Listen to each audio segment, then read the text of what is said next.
నాకు చాలా సంతోషం అయిపోయిందండి. ముఖ్యమంత్రి గారు వచ్చి ఎన్నో కొన్ని పుణ్యాలు చేసుకుంటున్నా కానీ ఆశమంటే అవకాశం రాదండి.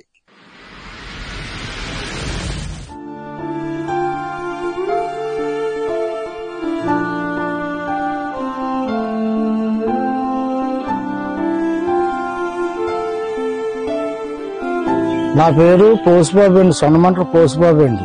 నాకు ఒక 2 అబ్బాయిలు, ఒక అమ్మాయి అండి. నా భార్య పేరు రామలక్ష్మి అండి. రామలక్ష్మి అనారోగ్యాలండి, నడుము నొప్పి అండి. ఆవిడ బయట పనులకేమీ వెళ్ళదండి, ఇంటికాడ కూడా ఏం చేయలేకపోతుందండి. నేను అలాగే కింద మీద పడి ఏదో ఈ గృహం నిర్ణయించుకున్నామండి. కుర్రోడిని చదివించానండి. ఇప్పుడు అటు ఇటు తిరగకుండా ఒక చిన్న ఎంప్లాయ్ కింద ఏదో ఫ్యాక్టరీలో చేస్తున్నాడండి. నాకు షుగర్ ఉంది, బీపీ ఉందండి, కొలెస్ట్రాల్ ఉంది. నేను ఎటు కూడా వెళ్ళలేకపోతున్నానండి. ఈ ఊళ్ళో కొన్ని జోళ్ళు తెచ్చుకుంటూ ఉంటారండి పిల్లలు పెద్దలు మొత్తం అందరూ. నా నమ్మకం వల్లండి ఆర్డర్ ఇస్తే జోలు తయారు చేస్తానండి. ఆర్డర్ ఇవ్వకపోతే 5 చెప్పుల మీదండి. ఒక డప్పు తయారు చేస్తాక 300 రూపాయలు ఇస్తారండి నాకు. అది 24 గంటలు సంపాడాలండి. ఇవాళ పొద్దున్న నానబెడతానండి, రేపు పొద్దున్న గీయాలండి.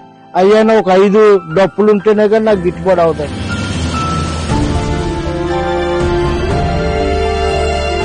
అంత శ్రమ పడుతున్నానండి. అందువల్ల కూడా నాకు ఏమీ లేదండి. అవన్నీ కూడా సీఎం గారికి వ్యక్తాంతంగా చెప్పానండి, చెప్పి చూపించాను కూడా అండి. ఈ విధంగా ఇదండి నా శ్రమను గుర్తించి నీకేదో మేలు చేస్తాను, నీకు ఇదని చెప్పుకొచ్చారండి.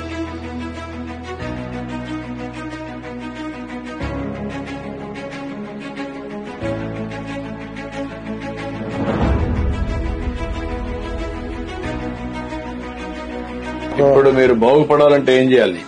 నాకు ఏదో ఒక ఉపాధి కింద మాకు కొట్టెట్టుకోవాలనుకున్నాను అయ్యారండి. మీరు ఈ ఫ్యామిలీని ఒక P4 కింద ఒక దత్తత తీసుకోవడం, మనం ఈ పనులన్నీ చేసేసి ఇల్లు కట్టేయడం, షాప్ పెట్టేయడం, అక్కడి నుంచి హ్యాండ్ హోల్డింగ్ వాళ్ళకి పెట్టి ఈయనకు ఆదాయం పెరిగేట్టుగా ఈ అబ్బాయికి ఉద్యోగం ఒకటి క్యారియర్ లో ఇంకా బెటర్ గా చేయడానికి ఏం చేయాలో వర్కౌట్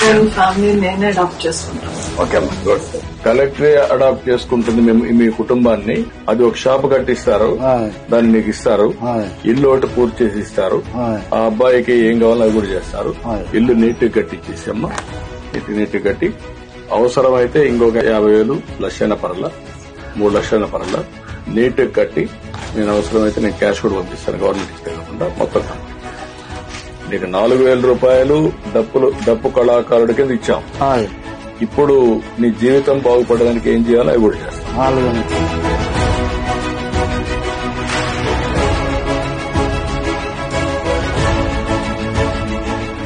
ఇవాళ నాకు చాలా సంతోషంగా ఉందండి. అసలు నాకు నోటంటే మాటలు కూడా వస్తలేదండి. చంద్రబాబు గారు నాయుడు గారి తోటి నేను స్వయంగా భుజం మీద చేసుకుని 1.5 కిలోమీటర్న్నర జర్నీ చేశానంటే అండి చిన్న కారులోను. నాకు ఎంత సంతోషమైందంటే అంత సంతోషమైందండి.